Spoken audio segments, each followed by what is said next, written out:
Most of us did whatever we could to get our minds off of COVID. That includes diving into the hobby of collecting really unique items. I'm talking things like antiques, comic books, vinyl records, and I found several locals here in Indiana with some unreal collections.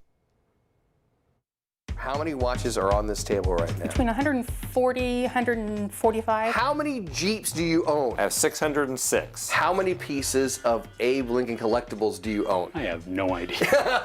hundreds of them. Whether it's watches or miniature Jeeps or all things Abe Lincoln, as more Hoosiers found themselves at home during the pandemic, they either started collecting items, reconnected with their old collectibles, or added to their already impressive collections, including Mark Field's Abraham Lincoln Room. My most valuable piece would probably be the several signatures that I have. I have an autographed letter that actually somebody had sent him a letter requesting an autograph, and he actually sent back a letter with his autograph at the bottom of it. You don't have to go back 160 years to find your pre-pandemic comfort zone. For Kathy Moore Cook, it's as simple as turning back time to her childhood with her impressive watch collection. Does it remind you, though, of a time that was before the pandemic? Absolutely. I did enjoy getting them all out because I haven't seen a lot of them for a while. So it was like, oh yeah, that's fine. I remember that. Yeah, so it did bring back some good memories. It brought me comfort because they were all good times. So what are the hottest collectibles? According to this national online survey, antique furniture would be the must-have collectible. But don't worry if you don't see your favorite items on this list, because everybody's collections are unique, like Todd Beetle's Star Wars collection up in Fishers, or Michael and Julia Sanders on the South Side, who collect all things Coca-Cola. Then there's our die-cast Jeep enthusiasts, Janet and Mark Livingood. So Janet, what do you think, honestly, about your husband and this massive Jeep collection? In the beginning, it was a little crazy,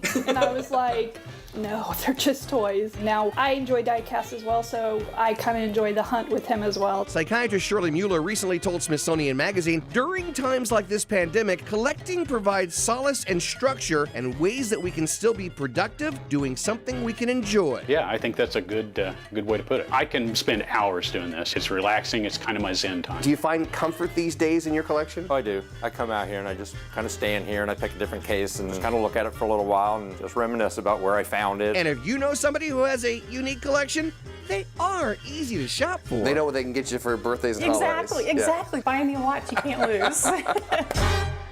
They were all amazing. And the coolest collectible that I saw was right here. This almost 100-year-old baseball signed by the 1928 New York Yankees when they won the World Series. That's from Mark Fields down on the South Side. It's almost worth $100,000. Oh my goodness. Because it's got Babe Ruth's signature. I wouldn't have wanted to. I was going to say that. How are your hands not shaking? Yeah. Like knowing He's like, just. grab it by the seams. I'm like, oh. Yeah. But it's really cool. A lot of Hoosiers doing some great things with collections. I love that. Thanks, Carlos.